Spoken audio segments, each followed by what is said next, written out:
When Jeremiah Lotaboy was young, living in the remote southern Sudanese town of Boma, he used to dream of going to school. There was no school in Boma, so every year before and after school terms, he and several other friends would pack food and school supplies and journey through the bush for 2 to 3 weeks, walking almost 150 miles to the nearest school in Pibor, the capital of the Jonglei province.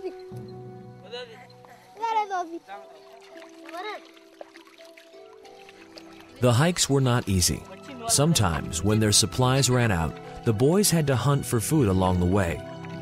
They bathed and drank almost anywhere they could find water. At night, they made their knapsacks into hammocks and tied them up high in the trees to avoid any wild animals that might be lurking. They also wanted to stay dry when it rained and the waters rose, flooding swampy ground below. One year, when Jeremiah was 11 years old, like many other times in his young life, he hiked eagerly back to Boma from Pibor at the end of the school term. He couldn't wait to see his family. When he arrived in Boma, he found that a guerrilla group armed with many guns had invaded the area. One of these soldiers saw Jeremiah and beat him severely because he noticed that he was one of the educated boys in town.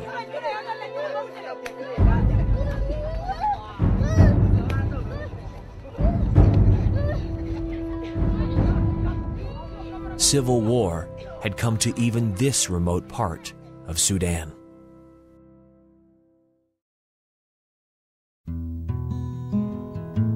Jeremiah is now an educated, married family man in his 40s.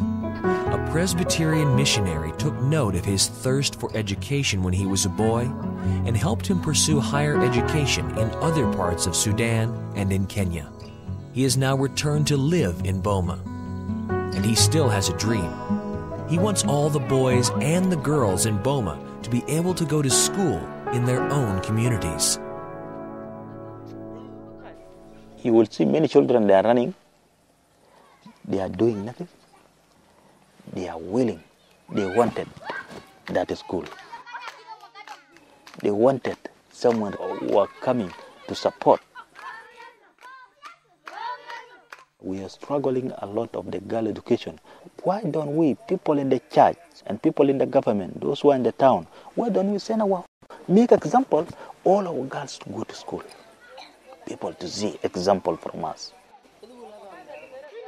The education here is very, very low.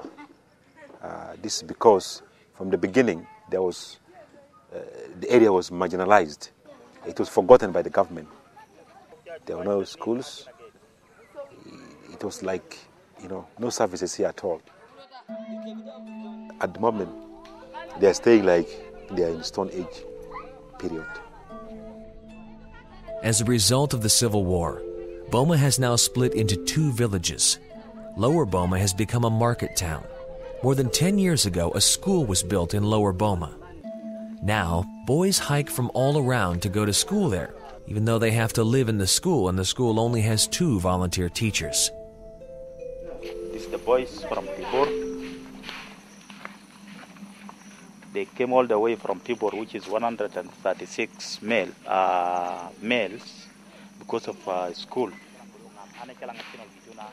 There are many willing to come, but some they are worried because there's wild animals, snakes, bush. Sometimes we get some people get lost. Sometimes we get some they die because of no water. They are really committed students. They are committed boys who are in this school. When you come from far like that, must be have something which it touch you to come and you want to learn. From here again, they go all the way again up to Pibor, as I did before. We see all those difficulties, and sometimes we ask ourselves, until when we are going to struggle?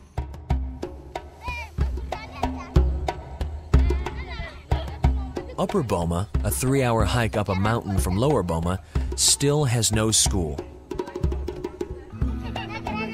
Jeremiah was raised in Upper Boma. He has always dreamed of a school there. He is thrilled that his dream is slowly becoming a reality. The community donated the land for the school, and some financial support has been granted by Sudan Evangelical Alliance Partners and a Kenyan church to break ground on a new school building.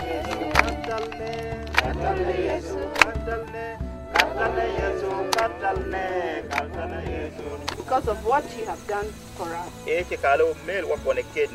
We thank you for this historic day, that for the first time in the history of Boma, a school is being put up here. We want to say thank you, Jesus.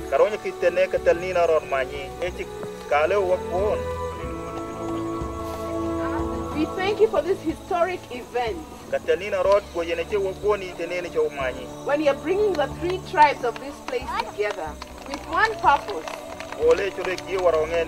of establishing a school here that will be a great help to the people of this land. Jeremiah spends much of his time discussing the school project with the leaders of 3 local tribes, the Murli, Kachipo, and the Jai.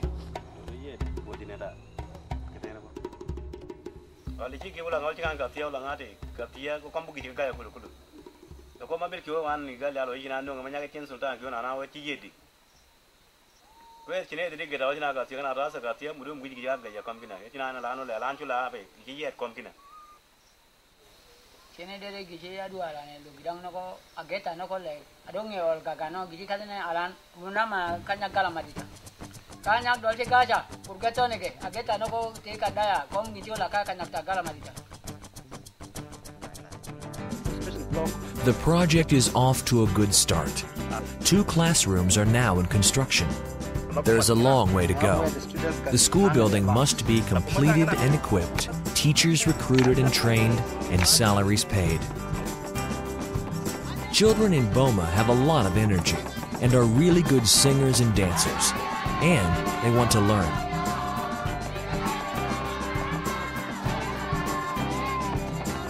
That Jeremiah's dream that this generation of children in Boma will be able to gain an education in their own community is within reach. My name is Rosemary Hamati. I'm the Executive Director of Sudan Partners International, a partner ministry with Sudan Evangelical Alliance Partners. I have sat with Jeremiah and I have spoken with him about his dream. I have talked to the children in Boma. My church in Nairobi, Kenya has been actively involved with the church in Boma to support the Upper Boma School project. But Jeremiah needs help. Please consider how you can help Jeremiah make sure that his dream of a childhood education is now a dream that all children in Boma can dream as well.